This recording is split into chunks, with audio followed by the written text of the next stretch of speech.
Star Wars The Rise of Skywalker is now just 16 days away from its official release by writer and director J.J. Abrams and Chris Terrio, as well as creator George Lucas.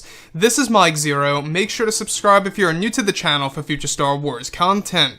Now, one thing about Episode 9 that a lot of fans are very curious about and very worried about this film is exactly how J.J. Abrams is going to utilize all of the different characters and all of the different plot points in this movie from start to finish of Episode 9, and exactly how everything is really going to wrap together for The Rise of Skywalker. Now, obviously, we do know that Disney and Lucasfilm are looking at this movie as by far the most important Star Wars film there is, since it will determine the future of the franchise and exactly where things will stand after the release of this movie and what it means for the new trilogy, a new handful of Star Wars films, and Disney Plus live-action TV series, you name it.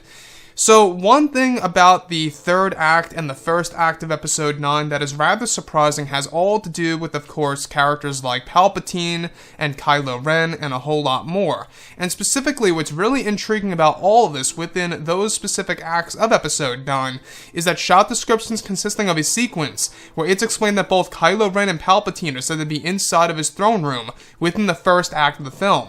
It's explained that this is said to be a different section of his throne room, where Palpatine is described to be on his deathbed, revealing a secret to Kylo Ren about his granddaughter, Rey. It's explained that Palpatine reveals to Kylo Ren that he must find his granddaughter and that he will grant him the power that Vader once had. Now, the beginning of the film is said to show that at this point in time, Palpatine is dying and his appearance is far different in design than how he appears in Episode 3, Revenge of the Sith.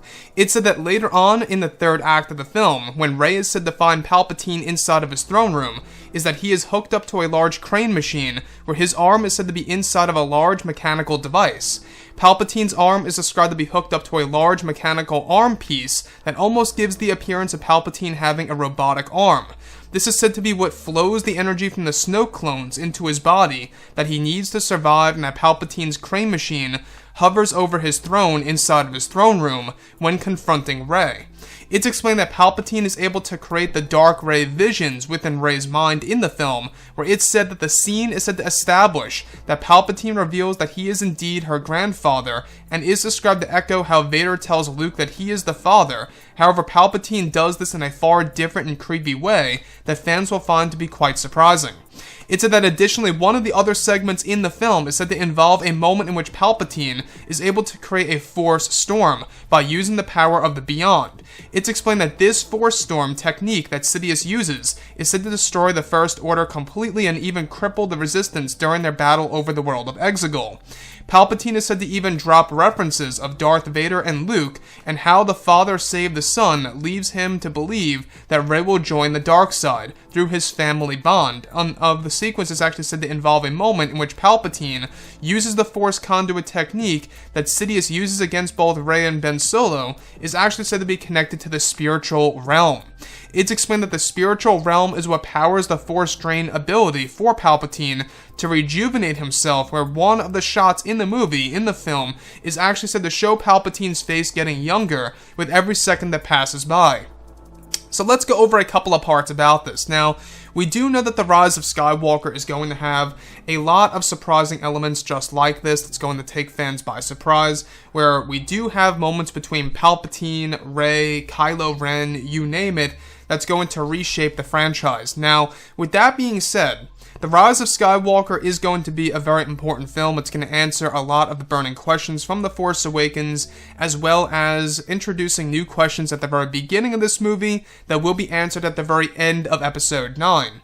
So, with Episode 9 just on the horizon, we are 16 days out. The one thing that really stands out to me a lot here involving Palpatine is his new crane machine. Let's talk about this for a couple of seconds. Now, his new crane machine is actually said to have a very unique design to it, where it actually has a robotic arm piece, almost like an exoskeleton of some kind, or like an exo type of machinery that goes over his arm, that powers him and the energy that he needs from the Snoke clones. So this is a very interesting aspect of The Rise of Skywalker, is that basically what they're doing is that they are borrowing elements from The Force Awakens. I don't know if you guys knew this, but in The Force Awakens concept art, Kylo Ren originally was going to have a throne room that hooked up to his own device to his own robotic arm device. They obviously got that idea from the art book of The Force Awakens without a doubt.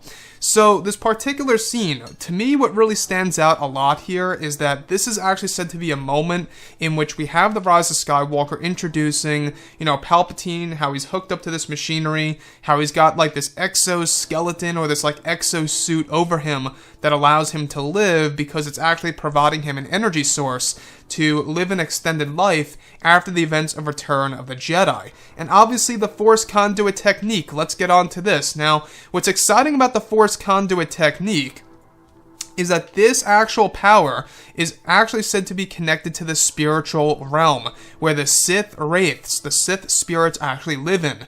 Now, this was obviously hinted at in the latest Darth Vader comic in 2018 that we got, where it explored Darth Vader, witnessing the spiritual realm. That's basically exactly how Palpatine is able to use the Force Conduit ability in The Rise of Skywalker. So that's one aspect of this film that I feel is going to be an impressive piece by JJ, is that he is adding a different medium to the franchise that we have never seen before on the big screen, something that we haven't even seen in the Star Wars Expanded Universe, the old EU, I must add. So the spiritual realm really is a big deal here. The fact that we haven't seen anything like this power Palpatine before in the past is now going to be a thing in the Disney canon. Now, the Force Storm technique, a lot of fans are wondering what in the world is a Force Storm and exactly what is it going to do in The Rise of Skywalker. So, the Force Storm is an actual idea taken from Star Wars Legends from the Dark Empire comic series, in case you guys are unaware. In the Dark Empire comic series, there is a moment in which Palpatine uses the Force Storm technique in front of both Rey and Kylo Ren, or should I say in front of both Luke and Leia, like how he's going to do it in front of both Rey and Kylo Ren in this movie. So you can see the parallels here. You can really see the mirrors to that of Star Wars Legends and how Disney and Lucasfilm are cherry-picking from the old expanded universe. Now, that's the thing here. A lot of fans are a little so-so on that concept of Disney cherry-picking elements from the expanded universe and changing it. So in case you guys did not know, the original Force Storm was actually supposed to rip a tear through space and time, where now the new Force Storm is literally just Palpatine being able to maximize his Sith lightning technique to reach to the outer parts of space and to leave the atmosphere of Exegol to take down actual ships, Star Destroyers, starfighters, whatever have you. Palpatine is able to do this through the Force Storm technique and ability. So obviously they're trying to make Palpatine far stronger than ever before by combining his power with Rey and Kylo Ren's. And that to me I think is going to be a very interesting experience, because obviously the Force Conduit ability is something new that we have never seen before, right?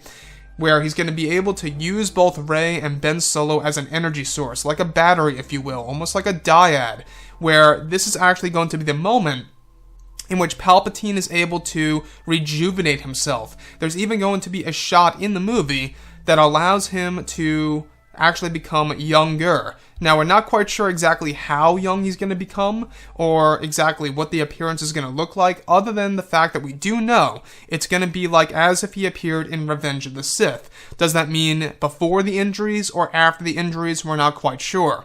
But nonetheless, he is going to appear far younger than how he appears in the very beginning of this movie. So in the beginning of Episode 9, he's going to have a far older appearance than ever before. That's going to be rather creepy, to the point where you may not recognize Palpatine at first, and you kind of have to look at him for a bit. And that could very well be the reason as to why Kylo Ren does not believe that Darth Sidious is Darth Sidious and who he says he actually is, until Palpatine is able to prove that he is indeed Sidious. So, this is a very interesting plot element for the first and the third acts of Episode 9, between characters like Rey, Kylo, Palpatine, you name it, and the new powers that Sidious will use in this movie.